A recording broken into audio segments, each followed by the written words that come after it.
How you doing, YouTube? Matt with Massive Beer Reviews back with yet another review, and we're going to be diving into one of the more popular small breweries that have been in the market as of late, Firestone Walker. Everybody loves Firestone Walker. Not everybody, but that's what people want to say. But Firestone Walker makes really good beers. I mean, all the beers that I've had from them, never had a bad one. Some have blown my doors off, Sukaba, Parabola. But there's some that were just meh, good but just mediocre. So hopefully we don't run into the former today, or whatever it is today, the mediocre ones. Hopefully we run into the stellar ones. And today we're going to be doing their double IPA, which is their Double Jack. Never had this before. Kind of excited to try it out.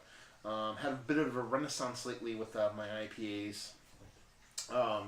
With Lagunitas, it was pretty down on the whole IPA market for a while. Just to weed through the minutia that is IPAs is infinitely frustrating. So to have a couple IPAs from at least one company that were good, as opposed to having a bunch that were bad from a bunch of different companies, was nice. So I'm really hopeful, just because I've heard good things. So we'll see what she has to offer. Again, as far as what it says on the bottle, it says Firestone Walker Brewing Company, Firestone Proprietors Reserve, Double Jack, Double IPA, Triple Hopped, Firestone Walker Brewing Company. This is decently fresh. It's not. It's just over 2 months old, which, I mean, for some people that's like infinitely old for IPAs. So whatever. On the side it says Double Indian Pale Ale, 9.5%. And just government warning stuff, and then brewery stuff on the side. As I've said before, Firestone Walker's labels just do it for me.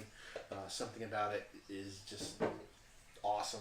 Their labels are what labels are supposed to be: classy, and just beautiful.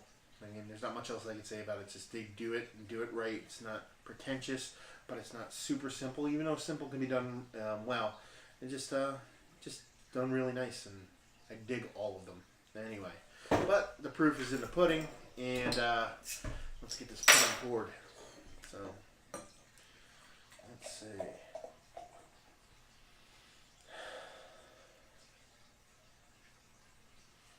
Let's see, that's a head on her, right there.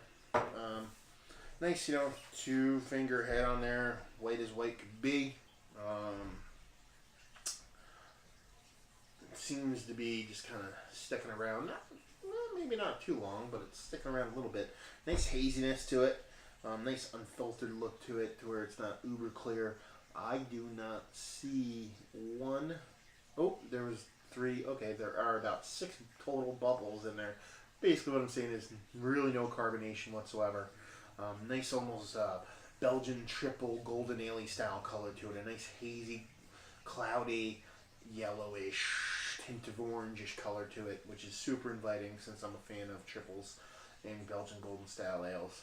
It's a nice beer, very pretty looking. See what she has nose wise.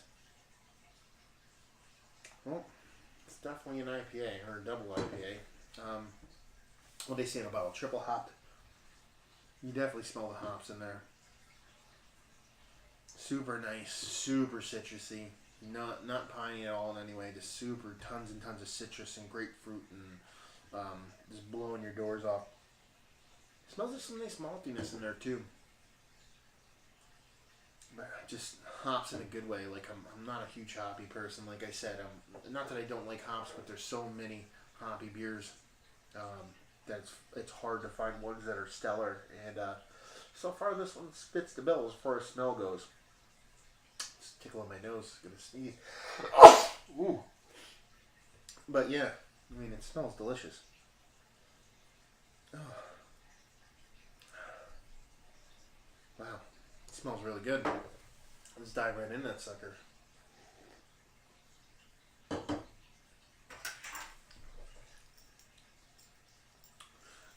It's nice.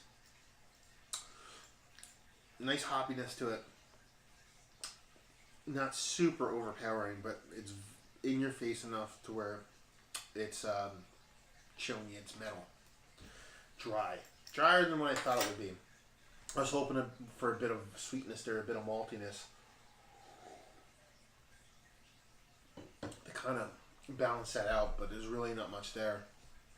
It's a nice beer, but I just wish there was that balance to it, till it wasn't as dry.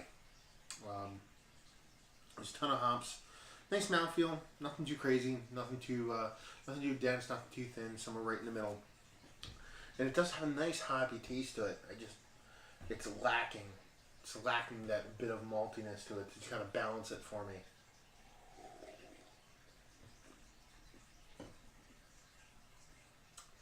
And that dryness.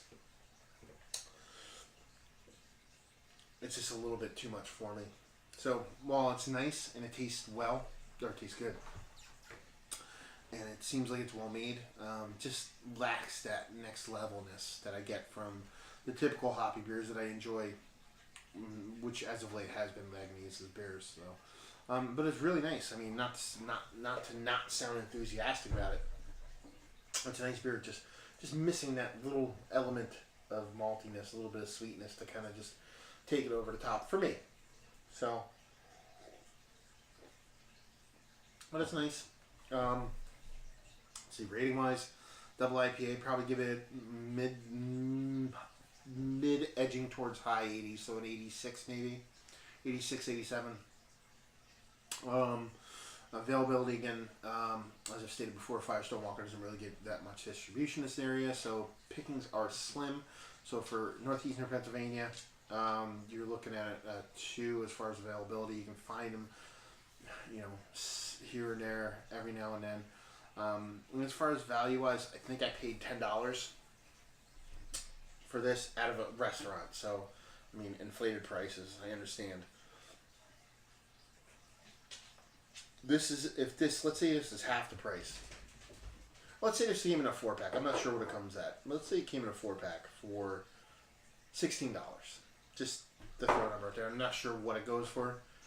I can get a 6-pack of a Lagunitas beer that would, in my eyes, smoke this for less than that. So, on a value scale, I mean, I'm going to have to give it like a 2 also, based off of that. I mean, I know it's a highly loved beer, a highly sought after beer. But for me, there's better double IPAs out there. Even though it is a nice showing, it just lacks that next levelness that I was looking for in it. Let's see. That's pretty much it. I mean, 86 overall, 2s across the board as far as value and availability. What are you gonna do? It's a nice beer. I hate that. Like, it sounds like I'm kind of like not being. Not liking it. I mean, 86 is an infinitely a respectable score. That's a really good score for a beer. But just to go next level, it needs that extra bit, which it didn't have. So yeah, I mean, that's that. If you enjoyed the review, if you hated the review, if you disagree with what I have to say, or anything else, please leave them in the comment section below. Yeah, that's another review in the books. Matt with Massive Beer Reviews. If you'd like to check us out anywhere else on the internet, you can on Facebook, Twitter, and Instagram at Massive Beers. We're infinitely more active on Instagram, so if you're going to check us out anywhere, check us out there. We post updates and previews and beers we're drinking that we're not reviewing and contests and all that fun stuff. So you're going to check us out anywhere, Massive Beers on Instagram. And yeah, hopefully you enjoyed the review, and hopefully you're enjoying a great beer right now, and hopefully see you next time. Cheers.